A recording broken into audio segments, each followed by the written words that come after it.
Parotodomastéric region and borders of parotid nest. What is parotodomastéric region? The area including parotid and masseter. Very good. Masseter muscle, it will be on the ramus of mandible, and directly behind the masseter of muscle, or actually overlapping this masseter, we have a gland, which we call the parotid gland. Okay, let's talk about both. Parotid gland, or actually let's dissect it from the beginning. What we have, skin. After skin, in the superficial fascia here. Not this one. We have something more specific for this area, running directly covering this area completely, not facial.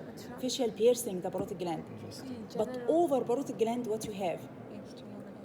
No, this artery. I'm talking about the nerve. Which nerve supplying the skin? When you put your fingers here, how do you feel it? Excellent. Greater auricular. Greater auricular. Again, we are talking about, because we are still in the superficial fascia, it means that you are having here something very superficial, which are the cutaneous nerve supply, the skin innervation. The skin innervation. So the skin here, it's supplied by greater auricular because it goes over the parotodomastéric region to reach the auricle. It's okay, so it's not piercing parotid, it's on the surface. That's why it will be in the superficial fascia. It's from the cervical plexus. From cervical plexus. From which cervical segments? C2 and C3. Greater auricular, it was running actually, and that's why we always say this, and please keep it in your mind. All of your face completely supplied by branches of trigeminal nerve, ophthalmic, maxillary, mandibular, except this area, the parotodomastéric region. It will be the only area which is supplied by cervical plexus. It's okay, so please keep it in your mind. Our face, we always divide it like this. If this our face, so it's completely supplied by branches of trigeminal, which means ophthalmic, maxillary, mandibular. How? So this will be the area of ophthalmic, which is tip of the nose, front of the nose, upper eyelid, and the front of the forehead. This is the area supplied by ophthalmic nerve. Where is maxillary? Take the upper lip and go upwards. This will be the area of maxillary, which means upper lip, sides of the nose, lower eyelid, this maxillary. What will be the mandibular area? It will be all of this. Lower lip, chin, and the front of the auricle up, down, like this. And here, what will be this area? This is the parotodomastéric region. So can you see this is the only exception? Why? Because it will be supplied by greater auricular branch from cervical plexus, from C2 and C3. So this we called it greater auricular. Why? Because it needs to reach the auricle. So it has to reach over this area, which is parotodomastéric region. Really, is it clear? Very, very important. So all of our face completely supplied by branches from trigeminal, ophthalmic, maxillary, mandibular, except the parotodomastéric region. So it will be supplied by greater auricular nerve, which is branched from cervical plexus. Okay, so we said skin. After skin, we have superficial fascia, which has this nerve. Then we have, after superficial fascia, do we have deep fascia here? Parotid. But we have parotid fascia. Parotid fascia itself, the parotid capsule. What is parotid fascia? Yes, not buccopharyngeal. There is something in the neck, and it gives you the parotid fascia. What is something in the neck? General investing, excellent. General investing deep fascia of the neck, one of the fascia which is surrounding all along like collar, like this, surrounding the neck. So this fascia, it splits and includes parotid gland, then it unites. So can you see this now? It will be parotid fascia. So it was coming from where? Coming from this area, which is general investing deep fascia. So it's considered deep fascia. It's not deep fascia because it's not fatty, but we consider it as a layer. We are counting the layers here. So again, we have skin, superficial fascia, including this nerve, greater auricular. Then we have parotid fascia. Then we have parotid gland and masseter. Parotid gland and masseter muscle. Describe both. Masseter as a muscle and gland as a gland. Masseter, how to describe it? It's a muscle, so it takes origin, insertion, nerve supply, and action. Origin from where? From the infra-orbital margin. Here, from the zygomatic arch especially. And where it's inserted to the outer surface of the angle of mandible. Then what will be the nerve supply? Nerve to masseter, which is branched from mandibular. What will be the action? What's the action? Mastication. How? Not by chewing. It will be only for elevation of the mandible, closure of the mouth, and protrusion of the mandible. Elevation and protrusion. It's okay? So this will be the action of masseter. Then talk about parotid gland. How to talk about it? First, start by the parotid nest, which is already one of the topic. Yes, borders of the parotid nest. What's the meaning of this? The parotid bed.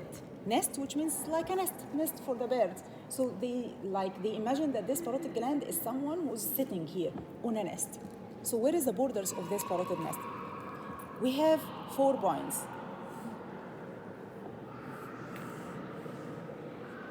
A, B, C, D.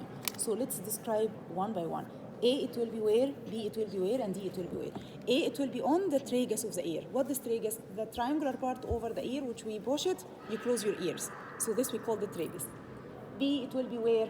On the mastoid process. Excellent. C, 1 inch down and lateral to the angle of mandible. We all feel the angle of mandible, this area. So directly down to the angle of mandible and behind, it will be this point C. Where is point D? In the middle of mandibular notch. Do you remember the mandibular arch here, the mandibular notch? So this area, it will be the middle of the mandibular notch. Okay, from the D, directly before you forget, draw this. What this? Parotid duct. Or we have another name for this duct, Stenson's duct. Please keep it in your mind, because sometimes he directly asks you about this Stenson's duct. He never give you the normal name. He will give you the Stenson's duct. Okay, so this will be the parotid nest, the borders. Then talk about what will be the arteries running inside, the veins running inside, and the nerves running inside. Because actually this parotid gland, it's pierced by many things. Like what? Which artery? External carotid. And it divides inside the gland to Maxillary. superficial temporal and maxillary. Excellent. And superficial temporal, even it was giving branch, which we called it transverse facial. Excellent. So this will be external carotid artery. It gives superficial temporal and maxillary. And here, transverse facial artery. It's okay? Then what we have? Which veins? Retromen. Excellent. Superficial temporal together with maxillary, they unite to form retromandibular, which divides to anterior and posterior. Excellent. So this superficial temporal is still maxillary also, but they are uniting here to form a retromandibular vein, which divides to anterior and posterior. Then we have nerves. Which nerves? Excellent. Facial nerve, which divides to 5. temporal, zygomatic, buccal, marginal mandibular, and cervical. Do we have to say marginal mandibular? If we say mandibular, it's right or wrong? Why? Because we have mandibular. Excellent. Because already we have mandibular, which is branched from trigeminal. So please say marginal mandibular. Marginal mandibular. Okay, these are branches of facial. Which other nerve? Still here, inside the parotid gland. Excellent. Auriculotemporal nerve. Excellent. Auriculotemporal generally, it's branched from where? It's branched from mandibular. Excellent. But now it will be not only passing through the gland, but also it will be the nerve supply of the gland. That's why please never forget the crown. Why this crown? To understand that this is the nerve supply of the gland, not facial. Like most of you, they say in the exam. And for them, this is fatal mistake. Okay? So please take care. Because most of you, now we will see, for example, when we say what will be the blood supply of the gland, All of this. external carotid. Nerve supply of the gland, venous drainage, it will be retromandibular vein. Nerve supply of the gland, most of you, unconsciously, they say facial. Okay, it's not facial at all, at all. Facial is motor. And this is gland. It needs sensory, sympathetic, parasympathetic. So of course it's not by facial. So why facial? It goes inside, just pass through, and it divides to the 5 terminal branches, but it doesn't make anything with the gland. So where is the nerve supply of the gland? This one, auriculotemporal nerve. But also auriculotemporal nerve is only sensory. So it needs to take the post-ganglionic fibers of otic ganglia. Excellent. So by taking what's called the post-ganglionic fibers of otic ganglia, which takes sensory from where? Sensory from mandibular. Sensory from mandibular. Sympathetic from where? From the plexus surrounding middle meningeal artery. Parasympathetic, which is the most important for the gland, from where? Lesser superficial petrosal nerve, which is branched from glossopharyngeal. So can you see how glossopharyngeal supplying parotid gland by giving parasympathetic preganglionic fibers to the otic ganglia, then from the otic ganglia together with these all presympathetic forming post-ganglionic fibers, which joins with auriculotemporal nerve to reach parotid gland. So it's a long story, but you have to say it completely. So again, what will be the nerve supply of parotid gland? You can say it from the end and the beginning, or from the beginning till the end, which means you can say it from here up to here or from here to here. How? Let's say it by both ways and to choose whatever you like. The nerve supply of the gland is by otic ganglia, by taking preganglionic fibers from sensory from mandibular, sympathetic from the plexus surrounding middle meningeal artery, parasympathetic from laser superficial petrosal nerve, which is branched from glossopharyngeal. All they are going through the ganglia, only pass without any relying except parasympathetic, which synapse or rely inside the ganglia, then forming the postganglionic fibers, which joins with auriculotemporal nerve to reach parotid gland.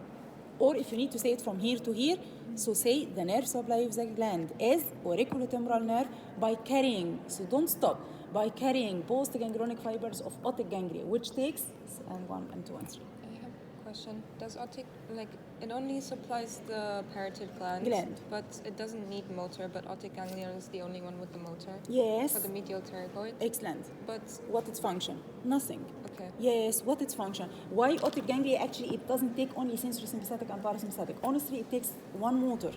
But this one motor, it has no function. Even it doesn't share in the formation of postganglionic fibers. It will be running like this. Goes inside the gland, it goes out again. So we called it nerve to medial pterygoid. But does it share in any formation of something inside the gland? No. Even it doesn't go with the postganglionic fibers. Why? Because parotid gland, it doesn't need motor. Actually, if it needs motor, at least it will take it from facial. But I don't need motor at all. It's a gland for secretion. So it needs only the most important thing is parasympathetic. Because this, it's salivary gland.